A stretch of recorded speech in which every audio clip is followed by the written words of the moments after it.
Palakad-lakad si Roland, tumatakbo ang isipan niya sa mga posibilidad. Hindi kaya inatake ang asosasyon, at silang tatlo lang ang nakatakas. Naputol ang kanyang pag-iisip nang bumukas ang pinto, at lumabas si Lightning, tiniyak kay Roland na maayos lang ang lahat. Habang nag-uusap sila, hindi napigilan ni Lightning na ngumiti sa pagiging mapagmalasakit ni Roland, na nagpapakita sa kanyang sarili bilang isang tunay na prinsipe na nagpapahalaga sa buhay ng mga witch. Pagkatapos ay isiniwalat niya na ang karamihan sa mga witch sa asosasyon ay hindi naniniwala sa kwento ni Nightingale, at kahit na siya ay nag-aalinlangan sa simula. Pagkatapos ng ilang palitan ng pagbibiroan, bumalik si Roland sa kanyang silid, kung saan binati siya ni Nightingale na nakapantulog na suot. Ang kanyang hubog na anyo at mapang-akit na posisyon, ay nagdulot kay Roland na parang nagagalit na toro, iniisip na sa wakas ay umayo na sa kanya ang tadhana. Biglang tumayo si Nightingale, lumapit kay Roland na may seryosong tingin sa kanyang mga mata.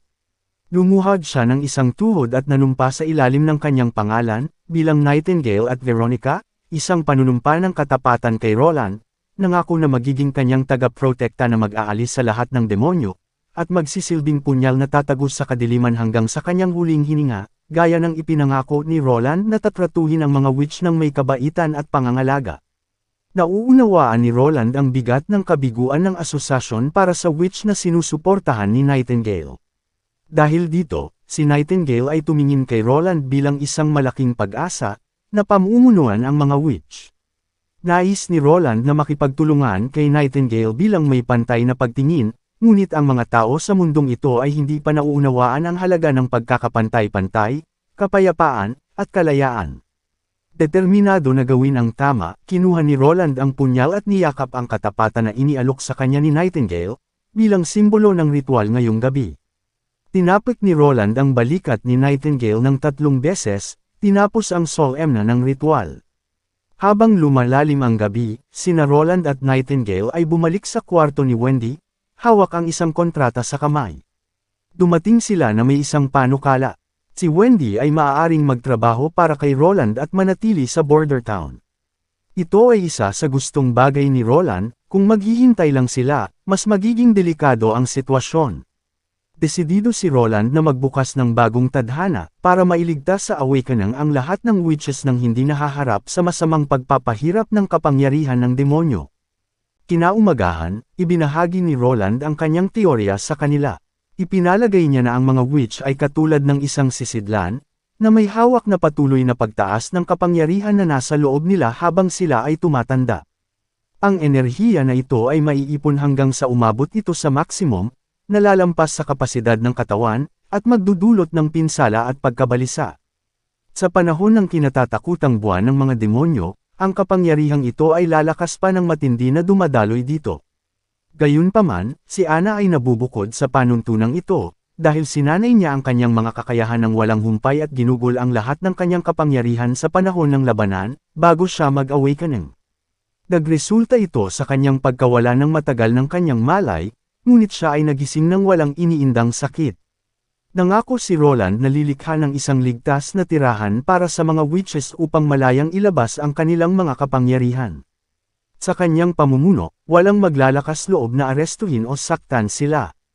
Parehong nilagdaan ni Wendy at Lightning ang kontrata, sabik na inaabangan ang susunod na utos ni Roland. Sa kanilang pagtataka, ngumiti lang si Roland at inutusan silang ipagpatuloy ang pagsasanay sa kanilang mga kakayahan, hanggang sa makontrol nila ang mga ito sa parehong antas ni Anna at ni Nightingale. Hiniling ni Roland na ipakita ni Wendy at Lightning ang kanilang kapangyarihan. Si Lightning ay lumipad sa hangin ng may kaaya-ayang kilos na mabilis, habang si Wendy ay dalubhasang minamanipula ang hangin. Lumingon si Noah kay Anna na may maalalahang ekspresyon, binanggit ang malalim na pagbabago na napansin niya sa kilos ni Nightingale mula noong huling beses niyang nakita si Roland. Nagsalita si Noah tungkol sa tono ni Nightingale at ang malambot na ekspresyon sa kanyang mga mata kapag malapit kay Roland. Si Anna, na tila hindi alam ang nais iparating sa kanya ni Noah, napilit na iniintindi ang kahulugan. Ang mapayapang kapaligiran ay biglang nabasag ng tunog ng alarma sa di kalayuan, hudyat ng nalalapit na pagdating ng mga demon beast. Kumilos si Roland, nagmamadaling pumunta sa pader para makipagkita kay Axe. Bagaman walang nakikitang halimaw, itinuro ni Axe ang isang hybrid na nilalang sa di kalayuan, isang leon na may 4 na mata na may kakilakilabot na mga pakpak at matatalas na pangil na nakausli mula sa mga panga nito.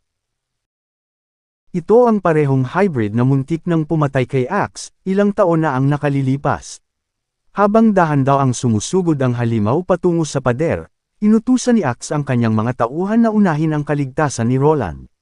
Sa gulat ng lahat, biglang huminto ang isang hybrid na halimaw, ilang metro lang ang layo sa pader, hindi malinaw ang intensyon nito.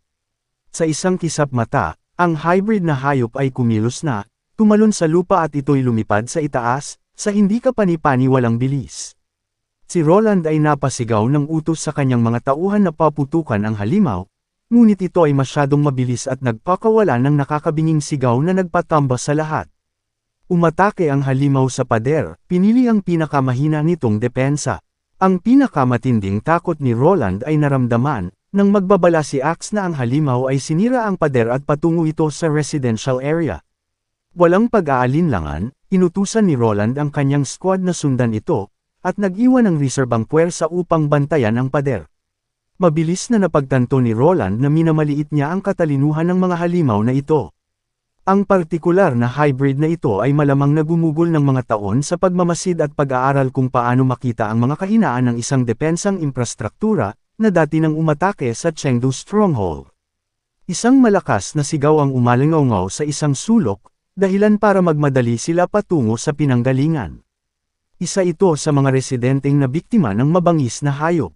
Si Roland ay nagalit nang makita ang mga mantsa ng dugo sa malinis na nyebe, biglang lumitaw mula sa mga nyebe. Tinambangan ng halimaw ang squad mula sa isang hindi nila inaasahang gusali, sinunggaban ng isang kaawa-awang sundalo na walang oras upang makapag-react. Sa gitna ng kaguluhan, hindi nagawang ilabas ng mga sundalo ang kanilang mga baril. Mabilis na inutusan ni Axe ang ilang sundalo na umakyat sa mas mataas na lugar at barilin doon. Tinutukan ng isang sundalo at pinaputok ang bala, halos nawala sa sarili ang mabangis na halimaw. Nakuha ng putok ng baril ang atensyon ng halimaw, na nagbigay kay Axe ng pagkakataong malapitan ito. Itinutok niya ang kanyang flintlock sa ulo ng halimaw at binaril, tumagos ang bala sa utak nito. Ang halimaw ay tumigil na sa pag-atake, habang dinagdagan pa ito ng ilang bala para sa kanyang mapait na kapalaran. Sa napakalamig na hilagang rehiyon ng Grey Castle, sa labas ng dingding ng depensa ng Hermes, isang napakalaking demonyong halimaw ang gumagapang sa pader, na sinusubukang lampasan ang kahangahangang taas nito. Sa laki ng halimaw, ang hybrid worm ay sumalpot sa dingding na walang kahirap-hirap at napakabilis. Sa ilang saglit, matagumpay itong nakapasok sa kuta, ang tiyan nito ay nagpakawala ng isang kawan ng daan-daan, kung hindi man, ito ay libo-libong mga demon beast sa kaawa-awang mga kawal na nagpoprotekta sa pader. Ang Judgment Army ay nagsimulang umatras, dahil mamamatay lamang sila sa mga walang awang mga halimaw. Sa pagsara ng pintuan sa labas ng depensa ng lungsod, nakakaunting sundalo na lang ang natitira, ang kanilang inaasam ay kakilakilabot. Biglang, isang malaagila na demon beast ang lumilipad sa kalangitan, na sinundan ng sumusugod na mga demon beast. Inutusan ng babaeng sundalo ang natitira niyang mga tauhan, na uminom ng tableta at maghanda para sa laban. Sa isang iglap, isang malakas na pulang aura ang damaloy sa kanilang mga katawan, ang kanilang mga mata ay nagiging pulang-pula habang sila ay nararamdaman ang nagagalit na emosyon, na handang harapin ang kanilang mga kalaban. Isang malakas na sigaw sa loob ng mga pader ang nagpatigil sa ilang hukbo ng Judgment Army, sa kanilang pagsugod. Isang batalyon ng two-earing soldiers ang dumating, na nakasuot ng full black metallic armor, bawat isa ay may dalang cross sign insignia, na lumabas mula sa likuran nila. Isang kawan na naka-armor na mga sundalo ang lumagpas, at natulala ang mga Judgment Army dito, determinadong nagmamarcha patungo sa sumasalakay na mga halimaw. Biglang, isang napakalaking demon beast ang lumusab mula sa itaas. Ang mga kuko nito ay mas matalas kaysa sa pinakapinong pagkakagawa ng espada ng mga sundalo. Sa pagkamangha ng lahat, ang isa sa mga sundalong naka-black armor ay mahigpit na hinawakan ang napakalaking kuko ng halimaw, na pinipigilan ito. Itinutok ng isang sundalo ang kanyang sibat sa halimaw at ipinatama sa ulo nito, na ikinamatay ng hybrid monster sa isang pag-atake. Ang walang emosyong mga sundalo ay naglabas ng kanilang mga sandata at sumugod patungo sa natitirang mga halimaw. Sa Sky Tower ng Holy Church, pinapanood ng 3 bishop ang labanan mula sa malayo. Mula sa kanilang pag-uusap, malinaw na hindi sila nagulat sa kinalabasan. Inihayag nila na ang 1,000 sundalo na ipinadala ng Fourth Kingdom bilang mga reinforcement, ay napatay, na may hahalintulad sa bala ng kanyan na pinasabog lamang. Sa kabila ng mga pagkalugi, ikinatuwa ng mga bishop ang resulta. Upang makamit ang tagumpay na ito, isinakripisyo nila ang marami sa Judgment Army at pinagamit sila ng mga tablet pills. Ang matandang bishop na nagngangalang Felon, ay nagsabi na hindi ito maiiwasan, na binanggit ang Holy Book, na sinasabi na ang tamang oras ay malapit na para sa kanila. Kailangang pag-isahin ng banal na simbahan ang buong kontinente, kung hindi, mahaharap sila sa lubos na kaguluhan. Ang babaeng bishop na si Heather, ay nagbibiro at sinabi na marahil ang kanilang mga aksyon ay mas masahol pa kaysa sa mga demon beast. At ang mga halimaw ay may higit na tapang kaysa sa kanila. Sinuway siya ni Felon at pinaalalahanan na huwag questionin ang mga salita ng Diyos.